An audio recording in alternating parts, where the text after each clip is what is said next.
Sir നമസ്കാരം. നമസ്കാരം. നിയുക്ത മുഖ്യമന്ത്രി വി.ഡി. സതീശൻ രമേശ് ചെന്നിത്തലയെ സന്ദർശിച്ചു. രമേശ് ചെന്നിത്തല പുതിയ മന്ത്രിസഭയിലേക്ക് വരണം, അതിൽ പങ്കാളിയാവണം, മന്ത്രിസ്ഥാനം ഏറ്റെടുക്കണം എന്നുള്ള ആവശ്യവുമായാണ് രമേശ് ചെന്നിത്തലയുടെ വീട്ടിലേക്ക് വി.ഡി. സതീശൻ എത്തുന്നത്. വി.ഡി. സതീശൻ രമേശ് ചെന്നിത്തലയെ സന്ദർശിക്കുന്നതിന് മുമ്പ് തന്നെ കെ.സി. വേണുഗോപാലുമായി രമേശ് ചെന്നിത്തല ഫോണിൽ സംസാരിച്ചിട്ടുണ്ടായിരുന്നു.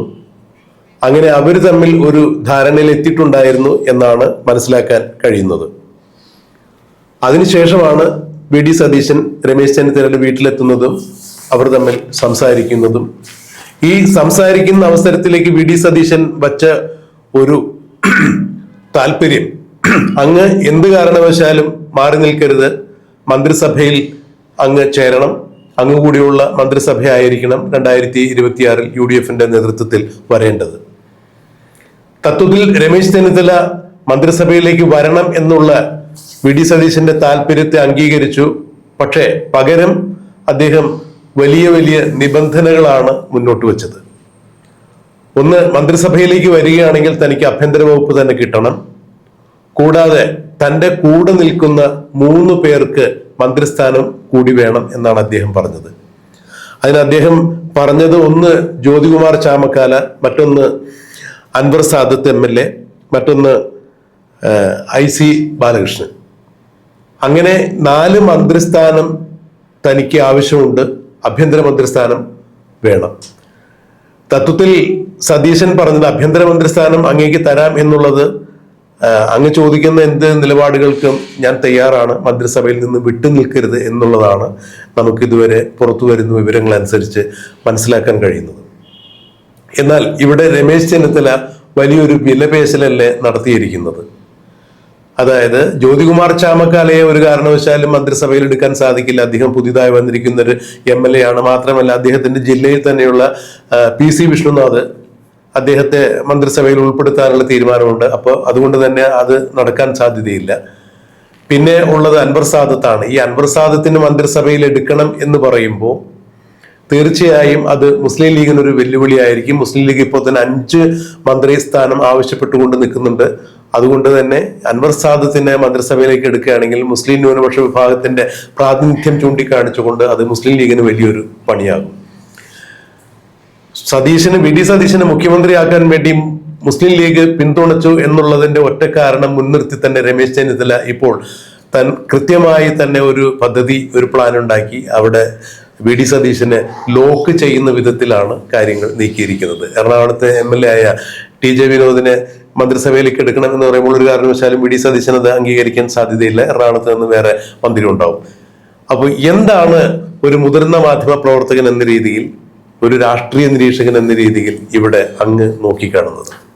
രമേശ് ചെന്നിത്തല ഇതിൽ ഏത് സ്ഥാനം കൊടുക്കുകയാണെങ്കിലും അത് ശരിയായ നിലപാടായിട്ട് നമുക്ക് കാണാൻ പറ്റും. അതൊരു വിലപേശലായി കാണേണ്ട ആവശ്യമില്ല. അദ്ദേഹത്തിന് മുഖ്യമന്ത്രി സ്ഥാനം കിട്ടിയില്ല. അപ്പം സ്വാഭാവികമായിട്ട് അദ്ദേഹത്തിന് ഏറ്റവും പ്രധാനപ്പെട്ട സ്ഥാനം കൊടുക്കേണ്ട ആവശ്യമാണ്. സത്യത്തിൽ ആ ധനകാര്യ വകുപ്പ് കൊടുത്ത് അദ്ദേഹം വി.ഡി. സതീശൻ ആഭ്യന്തര വകുപ്പാണ് എടുക്കേണ്ടത്.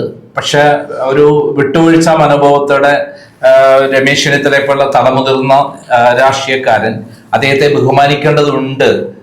തന്റെ ലീഡറുമാണ്. അപ്പം സ്വാഭാവികമായിട്ടും അതിന് പ്രാപ്തനായ ആളാണ്. അദ്ദേഹം മുമ്പ് ആഭ്യന്തര മന്ത്രിയായിട്ടുള്ള പരിചയമുണ്ട്. മാത്രമല്ല അദ്ദേഹം എല്ലാ തരത്തിലും കോൺഗ്രസിന് വേണ്ടി വലിയ സംഭാവനകൾ ചെയ്ത ആളാണ് എന്നുള്ളതിൽ അദ്ദേഹത്തിന് ആഭ്യന്തരമന്ത്രി സ്ഥാനം വിട്ടുകൊടുക്കൂ എന്ന് കൊടുത്തത് അതിന്റെ ശരിയായ ബഹുമാനം കാണിക്കുകയാണ് ചെയ്തത്.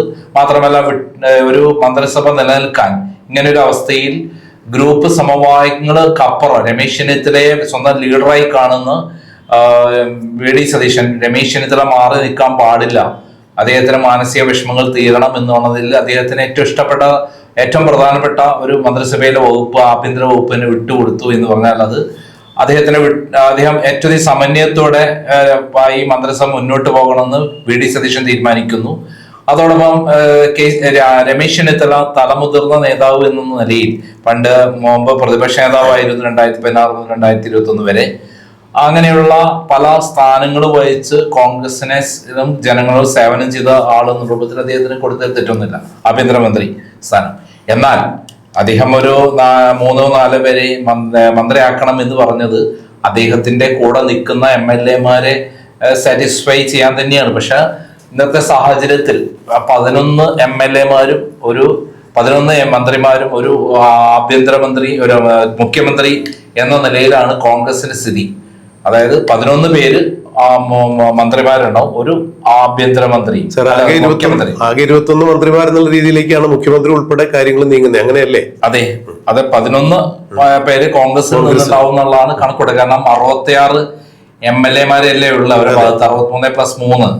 അപ്പൊ 5 പേര് വീതം കൂട്ടുമ്പോൾ തന്നെ 13 പേര് ആവാം. അതില് മുഖ്യമന്ത്രി എന്ന നിലയിൽ 2 പേരുടെ സ്ഥാനം കൊടുത്തുകൊണ്ട് 11 പേര്. അങ്ങനെ ചെയ്യുമ്പോൾ ആ ഗ്രൂപ്പ് സമവാക്യങ്ങൾക്കനുസരിച്ച് വിഭജിച്ചു പോകുമ്പോൾ ഇപ്പോൾ കേൾക്കുന്നത് 7 സീറ്റ് അല്ലെ 8 സീറ്റ് KC വിഭാഗത്തിന് കൊടുക്കണം എന്ന് പറയുന്ന ഒരു സംഭവമാണ്. ഇപ്പം 7ഉം 1ഉം 8 തന്നെ ഇപ്പം തന്നെയായി. 8 കഴിഞ്ഞാൽ ബാക്കി 3 പേരാണ് ബാക്കിയുള്ളത്. അപ്പോ സ്വാഭാവികമായിട്ടും അൻവർ സാദത്തിന് കൊടുക്കാനുള്ള എല്ലാ സാഹചര്യം ഉണ്ടെങ്കിലും 5 മുസ്ലിം മന്ത്രിമാർ വരുന്നതുകൊണ്ട് അൻവർ സാദത്തിന് സ്ഥാനം നഷ്ടപ്പെടാനും സാധ്യതയുണ്ട്. കാരണം ഒരു അല്ലാതെ തന്നെ ചീത്തപ്പേരുണ്ട്. മുസ്ലിം ലീഗിന്റെ കസ്റ്റഡിയിലാണ് VD സതീശൻ. ഇപ്പൊ മുസ്ലിംകളുടെ അടിമയായി തീർന്നിരിക്കുന്നു VD സതീശൻ എന്നുള്ള ഭയങ്കരമായ പ്രചരണമുള്ളത് കൊണ്ട് സ്വാഭാവികമായിട്ടും അൻവർ സാദത്തിന് ചിലപ്പോൾ നിഷേധം ഉണ്ടാകാം. അല്ല, അത് ഈ മുസ്ലിം പ്രാതിനിധ്യ മന്ത്രിസഭയിൽ കൂടി കഴിഞ്ഞ മറ്റ് സാമുദായിക സമവാക്യങ്ങളൊന്നും പാലിക്കാൻ പറ്റില്ലല്ലോ. സാമുദായിക സമവാക്യങ്ങൾക്കുപരി ആരോപണങ്ങൾ ഉന്നയിക്കാൻ ഇപ്പോൾ തന്നെ BJP തുടങ്ങിക്കഴിഞ്ഞു. BJP വലിയ തോതിൽ ശക്തമായ രൂപത്തിൽ തുടങ്ങിക്കഴിഞ്ഞു. ചില മുസ്ലിം ലീഗിലെ ചില പ്രദേശങ്ങളിലുള്ള വിവരമില്ലാത്ത ആളുകൾ, പ്രാദേശിക നേതാക്കന്മാരാണെങ്കിൽ കോൺഗ്രസ് ഞങ്ങള് തടവറയിലാണ് എന്ന് പറയുന്ന ചില പ്രചരണം അഴിച്ചുവിട്ട് അതിന്റെ വീഡിയോസ് ഭയങ്കരമായി വൈറലായിരിക്കുകയാണ്. വെള്ളമുണ്ടയിലും തൊടുപുഴയിലും പ്രകടനം നടത്തി ആ രൂപത്തിൽ വളരെ മോശമായ രൂപത്തിൽ പ്രചരിപ്പിക്കുന്നതുകൊണ്ട് അത് BJPക്ക് വലിയ ആയുധമായി മാറിയിരിക്കുന്നതാണ്. സ്വാഭാവികമായിട്ടും ഇത്തരം കാര്യങ്ങൾ നിയന്ത്രിച്ചില്ലെങ്കിൽ സാമുദായിക ധ്രുവീകരണം ഉണ്ടാവും, ഹിന്ദു വോട്ട് ധ്രുവീകരണം ഉണ്ടാവും, വലിയൊരു വിദ്വേഷമുണ്ടോ മന്ത്രിസഭയ്ക്കെതിരെ? വലിയൊരു വിദ്വേഷം ഉണ്ടാവും. അതുകൊണ്ട് തന്നെ VD സതീശൻ വളരെ കരുതലോട് കൂടിയിട്ടായിരിക്കാം ഇത്തരം കാര്യങ്ങൾ ചെയ്യുക. അൻവർ സാദത്തിന് അങ്ങനെ ജാതി മതത്തിന് അപ്പുറത്തേയുള്ള ചിന്തിക്കുന്ന മതേതരവാദിയാണ്. ഒരു വെറും കോൺഗ്രസ്സുകാരനാണ് അദ്ദേഹം. മന്ത്രിസ്ഥാനം കിട്ടാൻ അർഹനും കൂടിയാണ്. കാരണം അദ്ദേഹത്തിന്റെ ഓർമ്മ ശരിയാണെങ്കിൽ ഇപ്പോൾ 4ാമത്തെ പ്രാവശ്യമാണ്. മാത്രമല്ല അവിടെ CPM നിന്ന് യൂസഫ് എന്ന് പറയുന്ന ആളെ തോൽപ്പിച്ചുകൊണ്ടാണ് അദ്ദേഹം വിജയിച്ചത്. ആരിഫാണ്. ആരിഫാണ്. കഴിഞ്ഞ തവണ മുമ്പ് യൂസഫ് എന്ന് പറയുന്ന CPM MLA തോൽപ്പിച്ചിട്ടാണ് അദ്ദേഹം അവിടെ വിജയിച്ചത്. പിന്നെ അവിടെ നിന്ന് ഇങ്ങോട്ട് ഇപ്പൊ 29,000 വോട്ടിന്റെ ഭൂരിപക്ഷത്തോടെ അവിടുത്തെ ജനങ്ങൾക്കെല്ലാം മതിപ്പുള്ള, എല്ലാവരും നല്ലത് മാത്രം പറയുന്ന അവിടെ ധാരാളം ആളുകൾക്ക് വീട് വെച്ചു കൊടുത്തോളാം. അപ്പൊ അത്തരം കാര്യങ്ങളൊക്കെ അദ്ദേഹം ജനങ്ങൾ ഭയങ്കര ഇഷ്ടപ്പെട്ട ആളാണ്. മന്ത്രിയായി കഴിഞ്ഞാൽ ജാതി മതങ്ങൾക്ക് അപ്പുറം. അല്ല, ആലുവയുടെ വികസന സ്വപ്നങ്ങളിൽ ചേർന്ന് നിൽക്കുന്ന ഒരു MLA തന്നെയാണെന്നാണ് പൊതുവെ ആലുവക്കാരുടെ ഒക്കെ ഒരു അഭിപ്രായം. അപ്പൊ അതുകൊണ്ട് നമ്മള് തീർച്ചയായും നമ്മൾ അങ്ങനെയുള്ള സന്ദർഭത്തിൽ അദ്ദേഹത്തെ സപ്പോർട്ട് ചെയ്യേണ്ടത് നമ്മൾ വളരെ അത്യാവശ്യമാണ്. പക്ഷെ ഇന്നത്തെ അവസ്ഥയിൽ അത് സാധ്യത കുറവാണ്. എന്തായാലും മാത്രമല്ല, രമേശിന് ആഭ്യന്തരമന്ത്രി സ്ഥാനം കിട്ടുമ്പോൾ അദ്ദേഹത്തിന്റെ കൂടെ നിൽക്കുന്ന 4 പേർക്ക് മന്ത്രിസ്ഥാനം കൊടുക്കുക എന്ന് പറഞ്ഞാൽ അത്ര പ്രായോഗികമല്ല, അത് നടക്കാൻ സാധ്യതയില്ല. രമേശ് ചെന്നിത്തലയ്ക്ക് ആഭ്യന്തരമന്ത്രി സ്ഥാനം കൊടുക്കാനായിരിക്കും സാധ്യത. പിന്നെ കൊല്ലത്ത് നിന്നുള്ള ആളാണ് ചാമക്കാല. അവിടെ ഇപ്പൊ തന്നെ ചവറ നിന്ന് RSP MLA വരും, വിഷ്ണുനാഥ് MLA ആയിട്ട് വരും, ചിലപ്പോൾ അവിടെ ബിന്ദു കൃഷ്ണ MLA അല്ല മന്ത്രിയായിട്ട് വരും, MLA അല്ല മന്ത്രി വരാൻ സാധ്യതയുണ്ട്. പിന്നെ ഈ വയനാട്ടിൽ നിന്ന് ചിലപ്പോൾ IC ബാലകൃഷ്ണൻ അവിടെ സിദ്ദിഖുണ്ട്. അതേപോലെ ഏറ്റവും SC/ST ഭാഗത്തിൽ ഉഷാ വിജയനുണ്ട്. SC/ST ഭാഗത്തിൽ നിന്ന് ചിലപ്പം ആരെ എടുക്കുന്നറിയില്ല, ഒരാളെ എന്തായാലും മന്ത്രിയാക്കല്ലോ. അപ്പൊ അത് അനിൽകുമാർ വരുന്നുണ്ട് ഭാഗത്ത് നിന്ന്. KP അനിൽകുമാർ മന്ത്രിയായി വരുമ്പോൾ, അതായത് മലപ്പുറത്ത് നിന്ന് വരുമ്പോൾ ചിലപ്പോൾ ഉഷാ വിജയന് കിട്ടണമെന്നില്ല. ആളാണെന്ന് പറയുമ്പോൾ തീർച്ചയായും അങ്ങനെ പരിഗണിക്കാൻ സാധ്യതയുണ്ട്. അല്ല, KC വേണുഗോപാലിന്റെ ആളെ അദ്ദേഹം മന്ത്രിയാണ്, ഉറപ്പായും മന്ത്രിയാണ്. അദ്ദേഹത്തെ മാറ്റി നിർത്തിക്കൊണ്ടൊരു KC വേണുഗോപാലിന്റെ മന്ത്രിസഭ ഉണ്ടാവില്ല. കാരണം അദ്ദേഹം മുമ്പ് മന്ത്രിയായിരുന്ന ആള് ആയതുകൊണ്ട് അദ്ദേഹത്തിന്റെ മാനേജറാണെന്നാണ് അദ്ദേഹം വിശേഷിപ്പിക്കുന്നത്. അല്ലാതെ തന്നെ അദ്ദേഹം മന്ത്രി ആയിരുന്നു. അപ്പൊ സ്വാഭാവികമായിട്ട് അദ്ദേഹത്തിന് മന്ത്രിസ്ഥാനം കൊടുക്കും. ഇനിയിപ്പോ ഗ്രൂപ്പ് ഉണ്ടെങ്കിൽ ഇല്ലെങ്കിൽ അനിൽകുമാറിന് മന്ത്രിസ്ഥാനം കൊടുക്കും. മാത്രമല്ല മലപ്പുറത്ത് നിന്ന് ഒരു മന്ത്രിസ്ഥാനം കൊടുക്കേണ്ടത് അത്യാവശ്യമാണല്ലോ. അപ്പൊ അത് ഇദ്ദേഹത്തിനായിരിക്കും കിട്ടുക കോൺഗ്രസ് നിന്ന്. പിന്നെ മുസ്ലിം ലീഗിൽ നിന്ന് 3 പേരുണ്ടല്ലോ. അപ്പൊ അവിടെ ഒരു ഹിന്ദു ആയിട്ടുള്ള ഒരാളെ മന്ത്രിയാക്കാൻ കിട്ടുന്നത് അദ്ദേഹം മാത്രമേ ഉള്ളൂ. വേറെ ആരും ഇല്ല അവിടെ ഹിന്ദു ആയിട്ടുള്ള ഒരു മന്ത്രി. ബാലൻസ് ചെയ്തുകൊണ്ട് മുന്നോട്ട് പോകുമ്പോൾ അത് അദ്ദേഹത്തിന് ഉറപ്പായിട്ടും കിട്ടും. പിന്നെ അവിടെ ഉള്ളത് ആര്യാണ് ഷൗക്കത്താണ്, പിന്നെ ജോയി ആണുള്ളത്. അപ്പൊ ജോയ് പുതിയ ഒരാളാണ്. അതേസമയത്ത് അദ്ദേഹം ധാരാളം വർഷങ്ങളായി മന്ത്രിയായിട്ടുള്ള ആളാണ്. അപ്പോ ഇതാണ് അതിന്റെ അവസ്ഥ. പിന്നെ IC ബാലകൃഷ്ണനായി, പിന്നെ നമ്മള് ഇദ്ദേഹമായി ജ്യോതികുമാർ ചമ്മക്കാലിയായി, ഇതേപോലെ ആലുവ MLA കാര്യമായി. പിന്നെ ഒരാളുടെ പേര് പറയുന്നുണ്ട്, എറണാകുളം MLA വിനോദ്.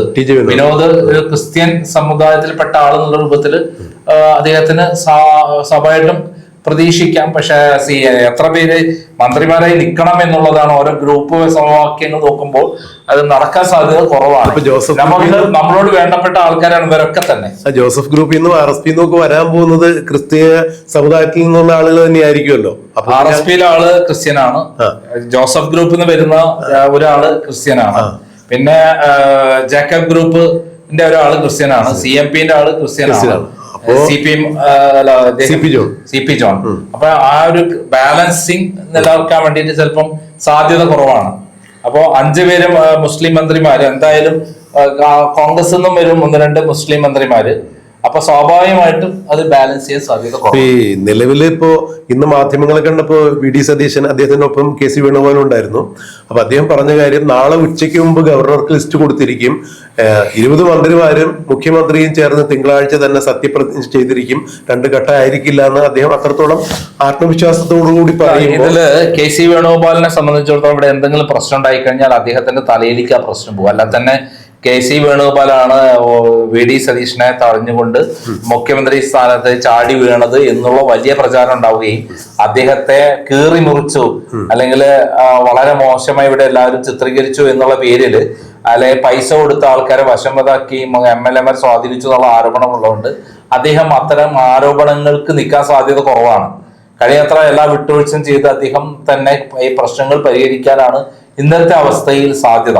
പക്ഷെ സാർ, ഈ നമ്മുടെ മുൻ മുഖ്യമന്ത്രി ബഹുമാന്യനായ ഉമ്മൻചാണ്ടിയുടെ കാലത്ത് അദ്ദേഹം ആഭ്യന്തരം കൈകാര്യം ചെയ്തിട്ടുണ്ടായിരുന്നു. പിന്നീട് അദ്ദേഹത്തിനെതിരെ വിജിലൻസ് അന്വേഷണം വന്നു കഴിഞ്ഞപ്പോൾ ആഭ്യന്തരമന്ത്രി സ്ഥാനം അദ്ദേഹം രാജിവെക്കേണ്ടത്. അങ്ങനെയാണല്ലോ രമേശ് ചെന്നിത്തല ആ സ്ഥാനത്തേക്ക് വരുന്നത്. അതിനുശേഷം പിന്നീട് ഉമ്മൻചാണ്ടിക്ക് എതിരെയുണ്ടായ കേസുകളും അദ്ദേഹത്തിന് എതിരെയുണ്ടായ നടപടിക്രമങ്ങളും എല്ലാം ആലോചിക്കുമ്പോൾ മുഖ്യമന്ത്രി കൈകാര്യം ചെയ്യേണ്ടതായ ആഭ്യന്തര വകുപ്പ് മറ്റാരെങ്കിലും കൈകാര്യം ചെയ്യുമ്പോൾ ഭരണം മുന്നോട്ട് കൊണ്ടുപോകാൻ, സുഗമമായിട്ട് കൊണ്ടുപോകാൻ അത് വലിയൊരു തടസ്സമായിരിക്കില്ലേ? VS അച്യുതാനന്ദൻ മുഖ്യമന്ത്രി, രമേശ് ചെന്നിത്തല അത്തരം കാര്യങ്ങൾക്ക് നിൽക്കാൻ സാധ്യത കുറവാണ്. കാരണം നല്ല ഭരണം കാഴ്ചവെക്കുക എന്നുള്ള ലക്ഷ്യത്തോടെ മുന്നോട്ട് പോകാൻ സാധ്യതയുള്ളൂ. പിന്നെ കഴിയാത്ര VD സതീശൻ സമന്വയത്തിലൂടെ കൊണ്ടുപോകാൻ ശ്രമിക്കുന്നതിന്റെ തെളിവുകളാണ് നമ്മൾ കണ്ടുകൊണ്ടിരിക്കുന്നത്. നമ്മുടെ മുൻപിലുള്ള 71 MLA ഉമ്മൻചാണ്ടി ഭരണത്തിലിരിക്കുമ്പോൾ എല്ലാവരുമായി വിട്ടുവീഴ്ച ചെയ്ത് എല്ലാവരും സമന്വയത്തിൽ കൊണ്ടുപോയില്ലേ? ഇവിടെ 102 MLA-മാരുണ്ട്. ആ 102 MLA-മാരുള്ളപ്പോൾ സ്വാഭാവികമായിട്ടും VD സതീശൻ വേണേൽ സ്ട്രോങ് ആയി നിലപാടെടുക്കാം. എന്നിട്ട് എന്തെങ്കിലും പ്രശ്നം ഉണ്ടെങ്കിൽ ആ സമയത്ത് വിട്ടുവീഴ്ച ചെയ്യേണ്ട ആവശ്യമില്ല. പക്ഷെ അദ്ദേഹം ഒരു സമന്വയത്തിന്റെ പാതയിലൂടെയാണ് എല്ലാം പോകുന്നത്.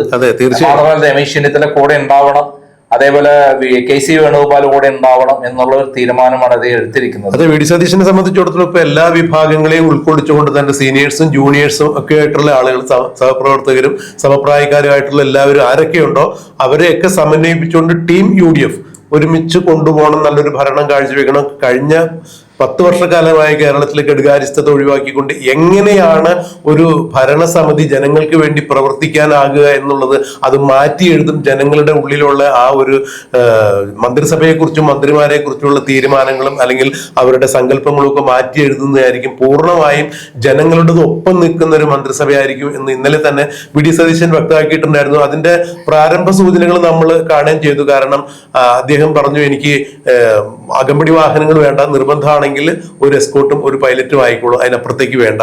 മാത്രമല്ല ക്ലിഫ് ഹൗസ് മോടി പിടിക്കൽ പോലുള്ള പരിപാടികളൊന്നുമില്ല, വേണമെന്നുണ്ടെങ്കിൽ ഒന്ന് വൈറ്റ് വാഷ്, അതിനപ്പുറത്തേക്ക് മറ്റു കാര്യങ്ങളും ഒന്നുമില്ല എന്ന് അദ്ദേഹം തീർത്ത് പറഞ്ഞിട്ടുണ്ട്. മിക്കവാറും എല്ലാ മന്ത്രിമാരും ഈ വീട് വൈറ്റ് വാഷ് ചെയ്യുക അല്ലെങ്കിൽ വീടിന്റെ പുനരുദ്ധാരണമൊക്കെ ആയിട്ട് ബന്ധപ്പെട്ട് അദ്ദേഹത്തിന്റെ മാതൃക പിന്തുടരാനാണ് സാധ്യത. അപ്പോൾ തുടക്കത്തിൽ തന്നെ ലാളിത്യത്തിലുള്ള ഒരു കാര്യമാണ് അദ്ദേഹം മുന്നോട്ട് വയ്ക്കുന്നത്. ഇവിടെയാണ് ഇപ്പൊ എന്റെ ഒരു സംശയം ഞാൻ പ്രകടിപ്പിച്ചതേ ഉള്ളൂ.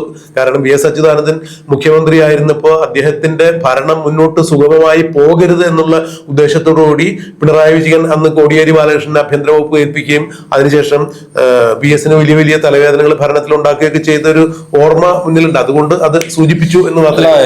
വി ഡി സതീശന്റെ വളരെ നയതന്ത്രശാലിയാണ്. അദ്ദേഹം ഭരണം തുടങ്ങിക്കഴിഞ്ഞാൽ ഈ MLA-മാര് മന്ത്രിമാരൊക്കെ ഉണ്ടല്ലോ, സ്വാഭാവികമായിട്ട് അദ്ദേഹത്തിന്റെ കൂടെയായി തീരും എന്നുള്ള കാര്യത്തിൽ സംശയമില്ല. KC വേണുഗോപാൽ കുത്തിത്തിരിപ്പുണ്ടാക്കിയാൽ കംപ്ലീറ്റ് ചിത്തപ്പേര് അദ്ദേഹത്തിന്റെ തലയിലേക്ക് പോകും. അല്ലാതെ തന്നെ അദ്ദേഹത്തിന്റെ തലയിൽ ആവശ്യമില്ലാത്ത കെട്ടിക്കിടക്കുകയാണ്. അദ്ദേഹമാണ് ഇവിടെ കുഴപ്പമുണ്ടാക്കി എന്നുള്ള പേര് വന്നു കഴിഞ്ഞു. പിന്നെ ഒരു ചീത്തപ്പേരുണ്ടാവാൻ രാഹുൽ ഗാന്ധിന് മുൻ ചീത്തപ്പേരുണ്ടാവാൻ സ്വാഭാവികമായിട്ടും KC വേണുഗോപാൽ തയ്യാറാവില്ല എന്നുള്ളതാണ് നമ്മൾ അദ്ദേഹത്തിന്റെ വാക്കുകളിൽ നിന്ന് തന്നെ മനസ്സിലാവുന്നത്. കാരണം അദ്ദേഹത്തിന് ഉത്തരവാദിത്തപ്പെട്ട ഒരു പോസ്റ്റ് ഡൽഹിയിലുള്ളത് കൊണ്ട് ആ സ്ഥാനത്തിന് മറികടന്നുകൊണ്ട് അദ്ദേഹം എന്താ പ്രവർത്തിച്ചു കഴിഞ്ഞാൽ അത് രാഹുൽ ഗാന്ധിന്റെ അടുത്തെത്തും സ്വാഭാവികമായിട്ടും. അപ്പൊ അത് അങ്ങനെ ഒരു ചീത്തപ്പേരുണ്ടാവാൻ സാധ്യത അദ്ദേഹം ശ്രമിക്കില്ല. മാത്രമല്ല നാഷണൽ ലെവലിലേക്ക് കൂടുതൽ അദ്ദേഹം ശ്രദ്ധിക്കാനാണ് സാധ്യത. ഇപ്പം തന്നെ കിട്ടിയ അടി ഭയങ്കര അടിയാണ്, അദ്ദേഹം അനുഭവമാണ്. കാരണം കേരളത്തിലെ ജനങ്ങൾ ഒറ്റക്കെട്ടായി അദ്ദേഹത്തെ നേരിട്ട രീതി കണ്ടില്ലേ. ഒരു ശത്രുവിനെ നേരിടുന്ന പാകിസ്ഥാനോട് ഇന്ത്യ യുദ്ധം ചെയ്യുന്ന പോലെയാണ് KC വേണുഗോപാലിനോട് ഇവിടെയുള്ള കോൺഗ്രസ്സുകാർ മാത്രമല്ല സകലവിധ എല്ലാ മേഖലയിലുള്ള ജനങ്ങളും രാഷ്ട്രീയം നോക്കാതെ അദ്ദേഹത്തെ കണ്ടത്. ഒറ്റുകാരൻ അല്ലെങ്കിൽ കൂട്ടി പണം മേടിച്ച് ആളുകളെ MLA കച്ചവടം നടത്തിയ ആള് എന്നുള്ള പേര് ഇന്നും ഞാൻ കണ്ട MN കാരശ്ശേരി അതാണ് ഇട്ടിരിക്കുന്നത്. കുതിര കച്ചവടക്കാരനും ജനകീയമായിട്ടുള്ള ഏറ്റുമുട്ടൽ എന്ന് പറഞ്ഞിട്ടാണ് പറഞ്ഞിരിക്കുന്നത്. അതിന്റെ അർത്ഥം ഇനി മേലിൽ ആ പേരുണ്ടാവാൻ അദ്ദേഹം ആഗ്രഹിക്കുക, അല്ല തന്നെ പേര് പോയി. അല്ല, ഇപ്പോഴും നമ്മുടെ സാധാരണക്കാരായ ജനങ്ങൾ ചോദിക്കുന്ന പ്രത്യേകിച്ച് ഒരു രാഷ്ട്രീയ താല്പര്യം ഇല്ലാത്ത ആളുകൾ, അതായത് ജനാധിപത്യത്തിൽ വിശ്വസിക്കുന്ന ആളുകൾ ചോദിക്കുന്നത് തന്നെയാണ്. വി ഡി സതീശനെ മുഖ്യമന്ത്രി ആക്കിക്കൊണ്ടൊരു തീരുമാനം എടുക്കാൻ എന്തിനാണ് 11 ദിവസം വരെ കാത്തിരുന്നത് കേരളത്തിലെ? അതുകൊണ്ട് KC വേണുഗോപാലിന് വലിയ നഷ്ടമുണ്ടായി, വി ഡി സതീശന് ഭയങ്കര നേട്ടവും ഉണ്ടായി. വി ഡി സതീശന് മുമ്പുണ്ടായിരുന്നേക്കാൾ 100 ഇരട്ടി മൈലേജ് കിട്ടി. എല്ലാവരുടെയും പിന്തുണ വി ഡി സതീശനുണ്ട്. പിന്നെ അദ്ദേഹത്തിന്റെ തുടക്കത്തിൽ തന്നെ തീരുമാനങ്ങൾ അതിഗംഭീരമായ തീരുമാനങ്ങളാണ് വരുന്നത്. ജനങ്ങളുടെ കയ്യടി വാങ്ങിക്കഴിഞ്ഞു. പിണറായി വിജയൻ എന്തുമാത്രം ആഡംബര ജീവിതമാണ് നയിച്ചത് കമ്മ്യൂണിസ്റ്റുകാരൻ. അതേസമയത്ത് വി ഡി സതീശൻ തുടക്കം മുതൽ അത്തരം കാര്യങ്ങളൊന്നും വേണ്ട, ജനങ്ങളുടെ ഭാഗത്ത് നിന്നിട്ട് ജനങ്ങളുടെ ആളായി നിന്നാ മതി എന്ന് പറയുന്ന സമീപനത്തിലേക്ക് പോയി കഴിഞ്ഞു. അത് തീർച്ചയായിട്ടും വി ഡി സതീശൻ വലിയ നേട്ടമായി കഴിഞ്ഞു. മാത്രം ഏതെങ്കിലും മന്ത്രിമാർ ഇതുപോലെ ചെയ്താൽ അത് ജനം തന്നെ കൈകാര്യം ചെയ്യുന്ന ഒരു അവസ്ഥയിലേക്ക് പോകും. പഴയ ഗ്രൂപ്പുകളെയൊന്നും ഇനി നടക്കില്ല എന്നുള്ളതാണ് സത്യം. രമേശ് ചെന്നിത്തല ആഭ്യന്തരമായിട്ട് എന്തെങ്കിലും ചെയ്താൽ അതിന്റെ ഒരു കൺട്രോള് സ്വാഭാവികമായിട്ടും വി ഡി സതീശന്റെ കൈവശവും ഉണ്ടാകും. അല്ല, എല്ലാ വകുപ്പുകളുടെയും ചുമതലക്കാരൻ അല്ല എന്നുണ്ടെങ്കിൽ മേൽനോട്ടക്കാരൻ മുഖ്യമന്ത്രിയാണെന്നൊരു രീതി ഉണ്ടല്ലോ. അല്ല, അതുകൊണ്ട് തന്നെ അത്തരം ആരും അങ്ങ് കാണിക്കാൻ സാധ്യല്ല.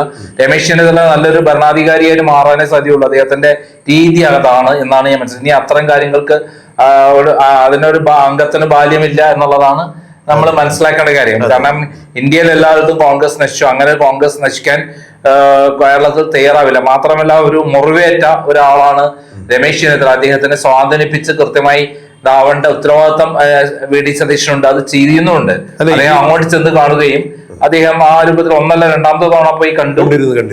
അത് അദ്ദേഹം മര്യാദകൾ പാലിച്ചുകൊണ്ടാണ് പോകുന്നത്. അങ്ങനെ അഹങ്കാരം കാണിച്ച് ഇങ്ങോട്ട് വാ എന്ന് പറഞ്ഞിട്ടുള്ള സമീപനമൊന്നുമില്ല. രമേശ് ചെന്നിത്തല ഇല്ലെങ്കിൽ വേണ്ടെങ്കിൽ വേണ്ട എന്നുള്ള സമീപനം എടുത്തില്ലല്ലോ എന്ന് പറഞ്ഞില്ല. മാത്രമല്ല മന്ത്രിസഭയിൽ കൊടുക്കാവുന്ന മുഖ്യമന്ത്രി കഴിഞ്ഞിട്ട് ഏറ്റവും പരമോന്നതമായിട്ടുള്ളൊരു മന്ത്രിസ്ഥാനം തന്നെയാണല്ലോ അദ്ദേഹം പറഞ്ഞത്, ആവശ്യപ്പെട്ടത് കൊടുക്കാമെന്ന് പറഞ്ഞിരിക്കുന്നത്. അപ്പൊ തീർച്ചയായും അർഹമായ രീതിയിലുള്ള ഒരു സ്ഥാനം അദ്ദേഹത്തിന് നൽകാമെന്ന് പറഞ്ഞിരിക്കുന്നു. എന്തായാലും ഇനി വരുന്ന മന്ത്രിസഭ ജനങ്ങളുടെ ഹിതത്തിനൊത്ത് ഭരിക്കും. വി ഡി സതീശന് അത് മുന്നോട്ട് നയിക്കാൻ സാധിക്കും. ആരും പ്രശ്നങ്ങളില്ലാതെ എല്ലാവരെയും ഒരുമിച്ച് കൊണ്ടുപോകാൻ സാധിക്കും എന്ന് നമുക്ക് വിശ്വസിക്കാം. ക്രിയാത്മകമായ നിർദ്ദേശങ്ങൾ നൽകി ക്രിയാത്മകമായ പ്രതിപക്ഷമായി എല്ലാ കാലത്തും എല്ലാ ഭരണകൂടത്തോടും നിലകൊണ്ടിട്ടുള്ള ക്രൈം അതുപോലെ തന്നെ വി ഡി സതീശനും കൃത്യമായ പിന്തുണ കൊടുക്കും എന്ന് നമുക്ക് പറയാൻ സാധിക്കും.